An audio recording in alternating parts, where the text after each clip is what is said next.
Everyone, welcome to our channel. ఈ రోజు అయితే మనం విశాఖపట్నం నుండి ప్రయాగ్రాజ్కి వెళ్ళిపోతున్నాం. ఎందుకు అంటే మీకు ఆల్రెడీ అర్థమైపోయి ఉంటుంది థంబ్నెయిల్ చూడగానే. మేమైతే మహాకుంభమేళకి అయితే వెళ్తున్నాము. మేము వెళ్ళే దారిలో మాకైతే ట్రైన్లోని కొంతమంది బ్రదర్స్ కనిపించారు. సో వీళ్ళు చూపించిన లవ్, కేరింగ్, ఎంటర్టైన్మెంట్ సూపర్. అసలు మేము స్టార్టింగ్ నుండి ఎండింగ్ వరకు వీళ్ళతోనే ఉన్నాము. అంత బాగా చూసుకున్నారు. నేను ధర్మ ఇద్దరమే వెళ్ళాము. కాకపోతే వీళ్ళు మాతో రావడం వల్ల మాకు చాలా హెల్ప్ అయింది. అండ్ ఇక్కడ మేము ప్రయాగ్రాజ్లో దిగాము. ఎప్పుడు మార్నింగ్ దిగాము. మీకు కనిపిస్తుంది కదా, ఫుల్ క్రౌడ్ ఉంది. అసలు చూస్తున్నారు కదా, మేము అంటే మార్నింగ్ దిగాము కానీ ఫుల్ క్రౌడ్ ఉంది. ఈ ట్రైన్లోనే మేము వచ్చాము. ఈ ఒక్క ట్రైన్లోనే ఇంతమంది ఎలా దిగారు నాకు నిజంగా అర్థం కావట్లేదు. ఇప్పుడు చూపిస్తాను. ఇదంతా కూడా మీకు కనిపిస్తుంది కదా, ఇవంతేనా అంటే పైకి ఎక్కేది ఇదంతా కూడా జనాలే ఉన్నారు. పైన కూడా జనాలే ఉన్నారు. కింద అంతా జనాలే ఉన్నారు. నాకు అర్థం కాలేదు ఏంటంటే ఇంతమంది జనాలు ఈ ఒక్క ట్రైన్లో ఎలా పట్టారా అని నేనైతే అలా ఆలోచిస్తున్నాను. ఎంతమంది ఉన్నారో చూడండి అసలు. వామ్మో, అంటే ఇది మొత్తం కూడా బయటకు వెళ్ళడానికి హాఫ్ అన్ అవర్ పట్టింది మేము బయటకు వెళ్ళడానికి. సో ఇక్కడ నుండి మేము ఒక ఆటో పట్టుకొని త్రివేణి సంఘానికి అయితే చేరుకున్నాము. ఇక్కడ నుండి మేమైతే లోపలికి నడుచుకుంటూ వెళ్తున్నాము. ఇక్కడ కూడా బాగానే క్రౌడ్ ఎక్కువ ఉంది. అంటే నా బ్రదర్ ఏం చెప్పారంటే ముందు అయితే ఇంకా ఎక్కువ మంది ఉండే, ఇప్పుడు కొంచెం పర్వాలేదు తగ్గారు జనాలు అనేసి అన్నారు. ఫ్రీగా నడవగలుగుతున్నాం అంటే ఉన్నారు, కొన్ని లక్షల్లో ఉన్నారు. నా బ్రదర్ చెప్పి కోట్లలో వచ్చారు అని చెప్పేసి ఫుల్. కానీ ఇప్పుడు పర్వాలేదంట. ముందుకెళ్తున్నాను నేను.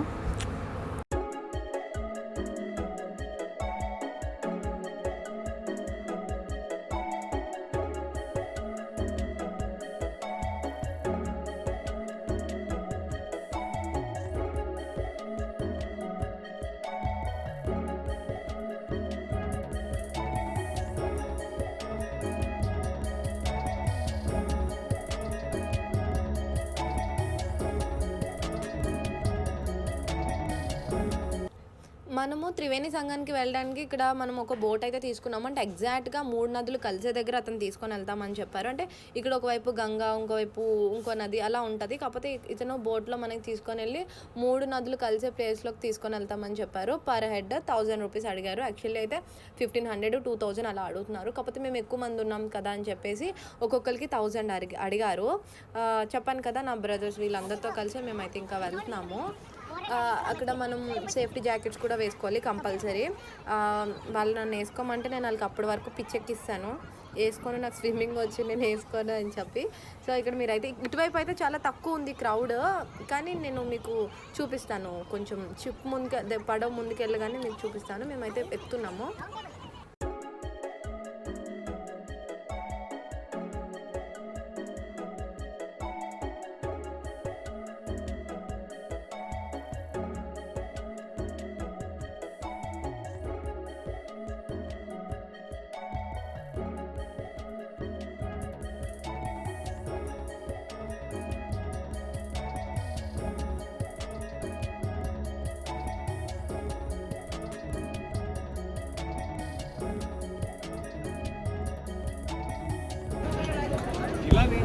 సేఫ్టీ జాకెట్స్ కంపల్సరీ అని చెప్పాను కదా, అందరూ వేసుకున్నారు. నేను వేసుకోవాల్సి వచ్చింది, మరి ఇంకేట్ చేయలేను. ఇక్కడ నుండి అయితే మేము స్టార్ట్ అయిపోయాము. చాలామందికి కుంభమేళ అంటే ఏంటి అని చాలామందికి తెలీదు. యాక్చువల్లీ కుంభమేళలోని కొన్ని రకాలు ఉన్నాయి. అవి ఏంటంటే సంవత్సరానికి అంటే 4 సంవత్సరాలకు ఒకసారి, 6 సంవత్సరాలకు ఒకసారి, 12 సంవత్సరాలకు ఒకసారి, 144 సంవత్సరాలకు ఒకసారి జరుగుతూ ఉంటుంది.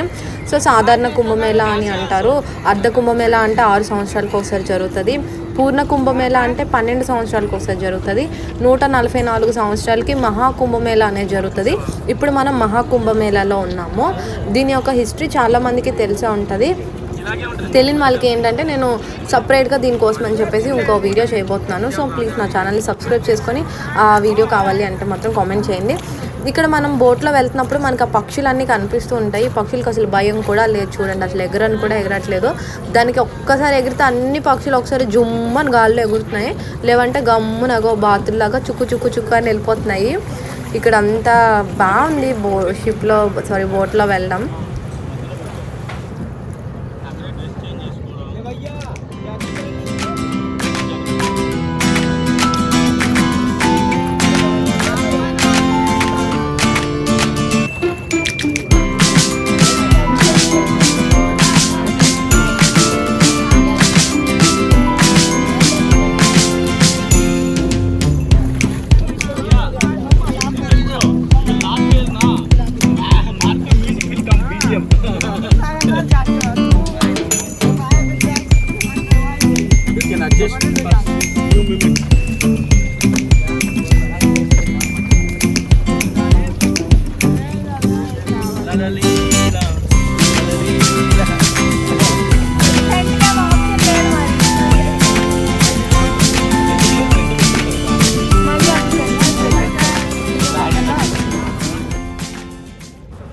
చెప్పాను కదా చాలా ఎక్కువ క్రౌడ్ ఉందని చెప్పేసి. మీరైతే ఇక్కడ చూడొచ్చు, ఇదంతా కూడా మనుషులే, ఇదంతా కూడా మీకు కనిపిస్తారు. చిన్న చిన్న బ్లూ కలర్ మ్యాట్ వెనకతలు ఉన్నారా, అదంతా కూడా మనుషులే ఉన్నారు. ఇటువైపు ఒకవైపు మళ్ళీ రైట్ సైడ్లో మనకి త్రివేణి సంగం దగ్గర ఉన్నారు, గంగానది దగ్గర ఉన్నారు. మేము బోట్ ఎక్కే దగ్గర ఒక్క దగ్గరే కొంచెం క్రౌడ్ తక్కువ ఉంది, మిగతా అన్ని దగ్గరలో చాలా ఎక్కువనే ఉన్నాయి. కానీ బోల్డ్ అన్ని బోట్లు కూడా అవైలబుల్లో ఉన్నాయి. మనకి కరెక్ట్గా త్రివేణి సంగం దగ్గర తీసుకొని వెళ్ళి వదిలేస్తారు. అక్కడ వెళ్ళి మనం నది స్నానాలు చేసేసి మళ్ళీ మనం డ్రెస్ చేంజ్ చేసుకొని మళ్ళీ బోట్ ఎక్కేస్తే మనం ఎక్కడ ఎక్కామో అక్కడే వాళ్ళు అయితే వదిలేస్తారు. స్నానాలు అయిపోయాయి కదా, మేమైతే ఇప్పుడు ఇక్కడ నుండి మేము శక్తిపీఠానికి మళ్ళీ ఏమంటారు బడే హనుమాన్ దగ్గరికి అయితే వెళ్తున్నాము. ఇది అంటే మేము మొత్తం అంతా కూడా వాకింగ్లోనే వెళ్తున్నాము. నేను ధర్మ మాత్రమే వెళ్తున్నాము. అంటే మాతో వచ్చిన బ్రదర్స్ వారణాసి ఇంకా వేరే వేరే దగ్గరికి వెళ్ళాలి అని చెప్పారు. అందుకని చెప్పేసి ఈ పైన వంతెన ఉంది కదా, సో ఇక్కడ నుండే నేను ధర్మ మాత్రమే వెళ్తున్నాము. ఇక్కడికైతే మాత్రం మనకి పైనుండి చూస్తే మాత్రం సూపర్ ఉంది అసలు. మనము అంటే కిందన ఇప్పటి వరకు చూసాం కదా, ఇదంతా పైన, ఇది వేరే వైపు కొంచెం ఖాళీగా ఉన్న వైపు నేను మీకు చూపిస్తున్నాను. ఇక్కడ అన్నీ కూడా పడవలు అవన్నీ కూడా మనకి బాగా కనిపిస్తున్నాయి.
నడుచుకుంటూనే మేము మొత్తం అంతా కూడా ఫస్ట్ శక్తిపీఠానికి అయితే వెళ్ళాలి అనుకున్నాము.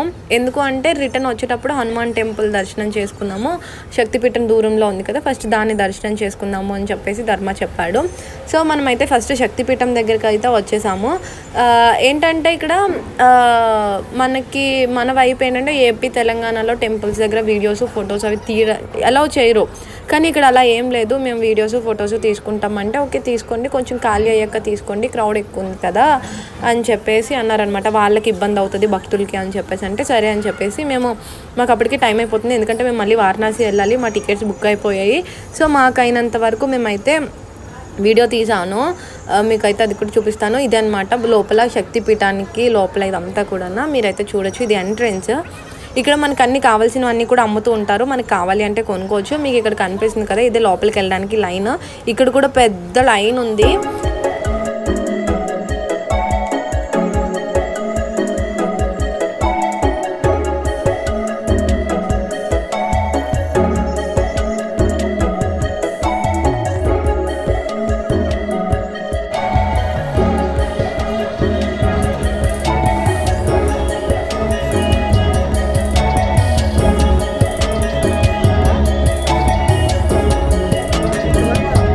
ఇక్కడ నుండి అయితే మనం లోపలికి వెళ్ళాలి. ఏంటంటే మాకు అప్పటికి కొంచెం ఈవినింగ్ అయిపోయింది, ఎందుకంటే మాకు నది స్నానాలు అవి చేసి కుంభమేళలో స్నానం చేసి మేము బై వాక్లో వచ్చాము కాబట్టి మాకు లేట్ అయిపోయింది. అప్పటికి లైట్లు అవన్నీ వేసేస్తున్నారు. ఫుల్ క్రౌడ్ ఒకటి ఉంది శక్తిపీఠం దగ్గర కూడా. ఇక్కడే అనమాట అమ్మవారికి సంబంధించినవన్నీ కూడా అక్కడ ఉంచుతారని చెప్పేసి చెప్తుంటారు. ఏంటంటే దీనికంటూ ఒక హిస్టరీ ఉందన్నమాట ఈ శక్తిపీఠానికి. ముందుగా మనమైతే అమ్మవారిని దర్శనం చేసుకున్నాక నేనైతే మీకు చెప్తాను. ఇక్కడ అమ్మవారు అంటే విగ్రహం, ప్రత్యేకంగా విగ్రహం అనేది ఏమీ ఉండదు, కేవలం ఒక ఉయ్యాల మాత్రమే ఉంటుంది. దానికి కూడా ఒక హిస్టరీ ఉంది. సో నేను దాన్ని కూడా మీకు చెప్తాను, మీకు క్లియర్గా చూపిస్తాను. మీకు ఆల్రెడీ చెప్పాను కదా దీన్ని క్లియర్గా చూపిస్తానని. సో ఇదే అనమాట. ఏంటంటే స్టోరీ ఏంటంటే పూర్వంలో దక్షుడు తలపెట్టిన యజ్ఞానికి శివుడిని పిలవడం, ఎందుకంటే శివుడు దక్షుడిని ఏదో సందర్భంలో చూసి కూడా పలకరించలేదని చాలా కోపం అయిపోతాడు. అందుకని శివుడి మీద ప్రతీకారం తీసుకోవాలని చెప్పేసి ఈ యజ్ఞానికి శివుడిని పిలవడనమాట. కానీ శివుడి భార్య అయినటువంటి పార్వతీదేవి మాత్రం పిలవకపోయినా సరే యజ్ఞానికి వెళ్తుంది. కానీ అక్కడ తనని ఎవరు పట్టించుకోరు, పలకరించరు, అంటే ఏం రెస్పాండ్ అవ్వరు. ఆమె భర్తకు జరిగిన అవమానానికి, తనకు జరిగిన అవమానాన్ని భరించలేకపోయిన పార్వతీదేవి అక్కడ జరుగుతున్న యోగాగ్నిలో దూకేస్తుంది అనమాట. అది తెలిసిన శివుడు భార్య యోగాగ్నిలో దూకడం తట్టుకోలేక ఆ యజ్ఞాన్ని నాశనం చేయడం కోసం అని చెప్పేసి శివుడు వీరభద్రుడిని సృష్టిస్తాడనమాట. భార్య శరీరాన్ని భుజాన వేసుకొని ఏడుస్తూ ఉంటాడు, చాలా దుఃఖపడుతూ ఉంటాడనమాట. దీన్ని చూసిన విష్ణువు శివుడిని నార్మల్ చేయాలి అని చెప్పేసి తన సుదర్శన చక్రంలో అంటే పార్వతీదేవి శరీరం పైన ఖండిస్తాడనమాట. ఆ ఖండించిన తర్వాత ఆ శరీరం అంటే 101 భాగాలుగా ఏర్పడి 101 ప్రాంతాల్లో పడుతుంది అనమాట, అంటే ప్రదేశాల్లో పడుతుంది అనమాట. అందులో 56 ముఖ్యమైనవిగా చెప్తారు, కానీ 18 మాత్రమే ప్రాముఖ్యమైనవి అని చెప్తుంటారు. వాటిని అష్టదిశ పీఠాలు అని అయితే అంటారు. ఇప్పుడు వాటిలో ఒక పీఠమైనటువంటి ఒక టెంపుల్ దగ్గరికి అయితే మనం వచ్చాము. ఇక్కడ మీకు అన్నీ చూడొచ్చు. ఇక్కడ హనుమాన్కి సంబంధించిన అవి కూడా ఉంటాయి, మీరు దాన్ని కూడా చూడొచ్చు.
ఇక్కడ నుండి మనకి బయటకు రాగానే మనకి ఏవైనా సామాన్లు అంటే సంథింగ్ బ్యాంగిల్స్ కానీ ఏవైనా చిన్న చిన్నవి గర్ల్స్కి సంబంధించినవి ఏవైనా కావాలి అంటే కొనుక్కోవచ్చు. ఇక్కడ మనకి అన్నీ కూడా బయట అవైలబుల్లో ఉన్నాయి.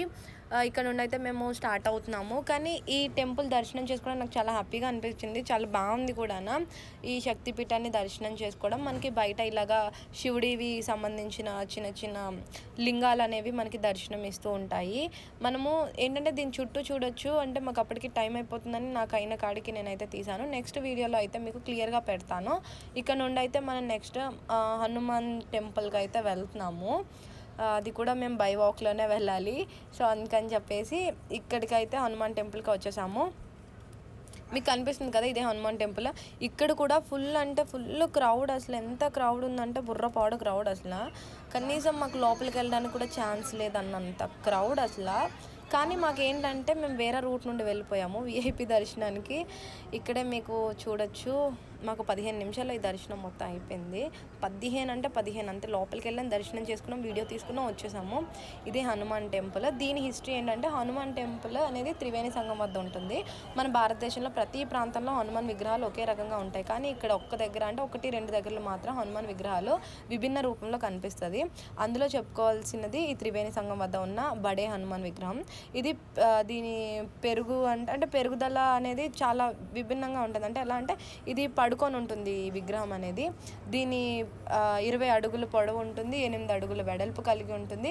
ఈ ఆంజనేయుడికి కుడి పాదం వద్ద రావణాసుడు విగ్రహం ఉంటుంది. నుదుటి దగ్గర రాముడు లక్ష్మణుడు విగ్రహాలు ఉంటాయి. ఇక్కడ స్వామివారిని అభిషేకించడం కోసమని ప్రతి 2 సంవత్సరాలకి గంగా నదే తరలి వస్తుందని చెప్పేసి చెప్తూ ఉంటారు. ఇక్కడ మా దర్శనం నిజంగా 15 నిమిషాల్లో అయిపోయిందంటే మీరు నమ్మరు. అంత దగ్గర ఒక 3 లక్షల 4 లక్షల మంది జనాలు ఉంటారు. నేను వేరే రూట్ నుండి వెళ్ళాను, దూరిపోయాను. ఇంకంతే రాంగ్ రూట్లో వెళ్ళాను. అసలు ఎవరు కూడా అసలు ప్లేస్ ఇవ్వరు. కానీ నాకు టికెట్స్ ఒకటి ఉన్నాయి, ట్రైన్కి టైం అయిపోతుంది, ఏం చేయాలో అర్థం కాలేదు. కానీ అలాంటి టైంలో కూడా మాకు పావు గంటలో మాకు దర్శనం అయిపోయింది. చాలా హ్యాపీగా అనిపించింది. ఇంకా అక్కడ నుండి మేమైతే బయటకు వచ్చేసాము. ఇక్కడ మీకు అంతా కనిపిస్తుంది కదా, ఇదంతా కూడా క్రౌడే. కానీ మేము ఈ లెఫ్ట్ సైడ్ నుండి వెళ్ళిపోయాం. వాళ్ళు బయటకు వచ్చే రూట్లో నుండి మేము లోపలికి వెళ్ళి మరి దర్శనాలు చేసేసుకున్నాం. విఐపి దర్శనంలోకి వెళ్ళిపోయాము. సో నెక్స్ట్ వీడియో అయితే మేము కాశీ వెళ్తున్నాం, వారణాసి. నేను అక్కడ వీడియోస్ అయితే చేయబోతున్నాను. ఇక్కడితోనైతే ఈ కుంభమేళలోని మనం బడే హనుమాన్ని, శక్తిపీఠాన్ని, ఇంకా దీన్ని కూడా దర్శనం చేసుకున్నాం, కుంభమేళాన్ని కూడా. సో ఇలాంటి మరిన్ని వీడియోస్ నా ఛానల్లో రాబోతున్నాయి. సో మీరేం లేదు, సబ్స్క్రైబ్ చేసుకొని కొంచెం సపోర్ట్ చేయండి.